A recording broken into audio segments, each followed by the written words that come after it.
Shalom, shalom, shalom. Selamat pagi masyarakat iman yang dikasihi oleh Tuhan. Hari ini kita akan kembali menjalani hari yang baru dan kita percaya bahwa Tuhan yang memanggil kita untuk hidup di dalam anugerah dan dalam berkat-Nya. Mari bersama-sama sebelum kita mendengarkan keindahan firman Tuhan, kita pujikan dari NKB 126, NKB 126 bait pertama dan yang kedua. NKB 126 bait pertama dan yang kedua, Tuhan memanggilmu. NKB 126 bait pertama dan kedua, Tuhan memanggilmu.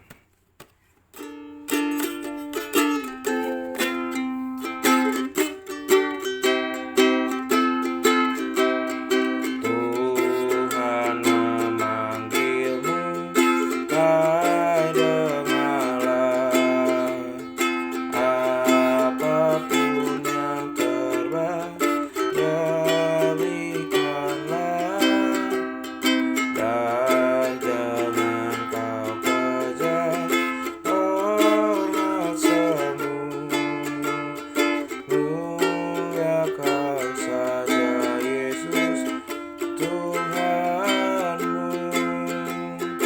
Dia kaya diberkatinya,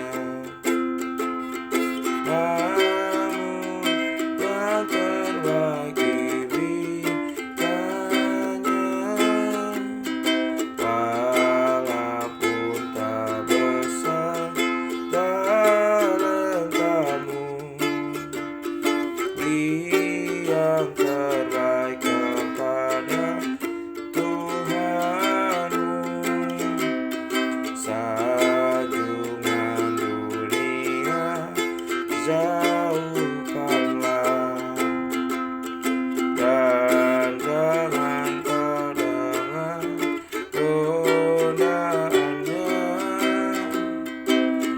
Layani Tuhanmu dalam jerih, lidah hidupmu yang tak kau beri.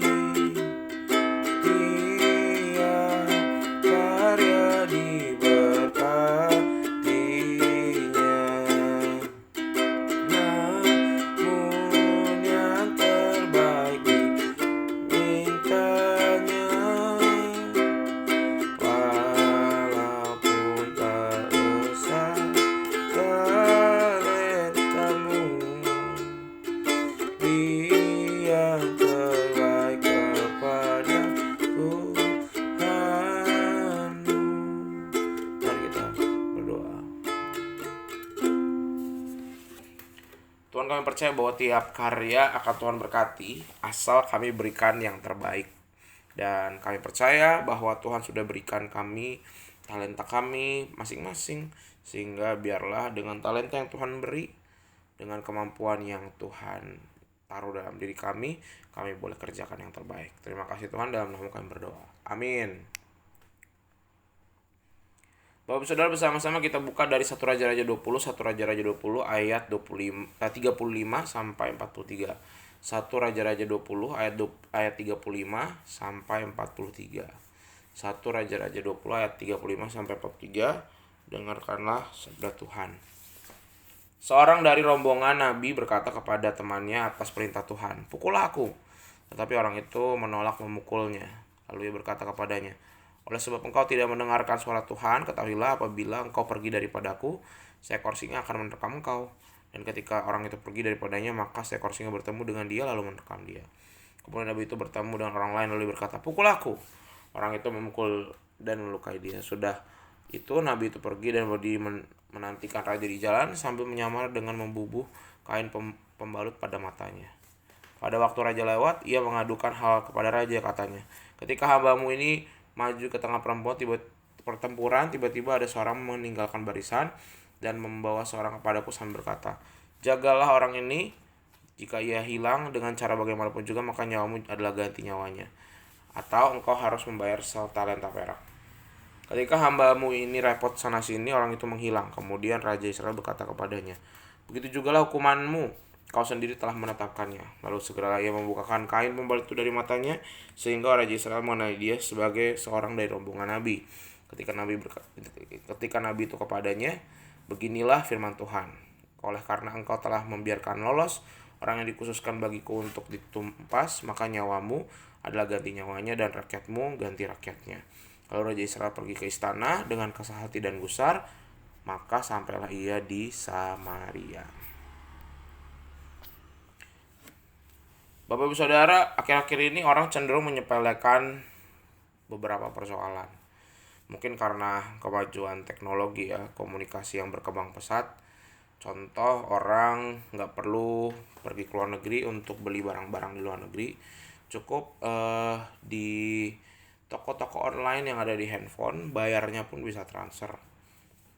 Nah, kemajuan teknologi ini membuat orang jadi pengennya apa-apa praktis, pengennya apa-apa ekonomis, pengen apa-apa cepat.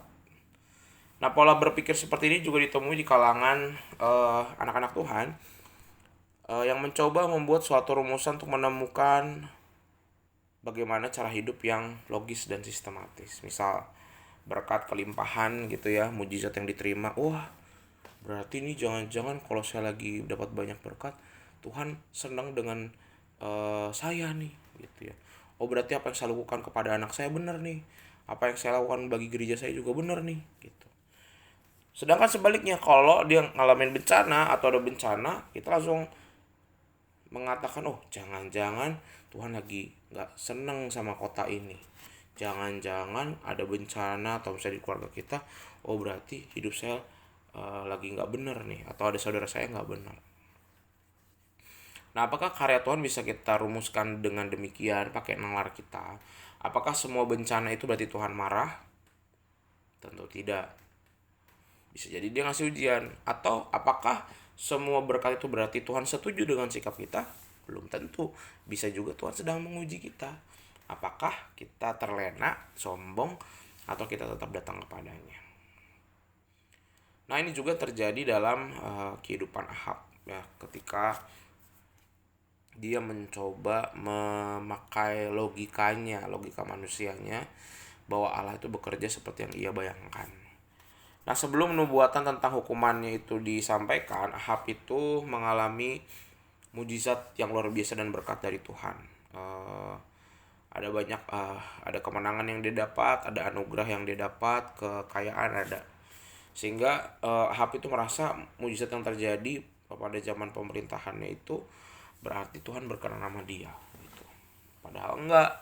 Mujizat itu justru membuat si Ahab ini bukannya makin berserah, makin jauh. Ahab semakin tidak menyadari bahwa itu berkat dari Tuhan. Nah, begitu juga dengan kita. Kita harus belajar bahwa hari ini, bahwa tidak setiap berkat yang kita alami itu pertanda bahwa Tuhan berkenan sama kita. Bisa jadi itu ujian.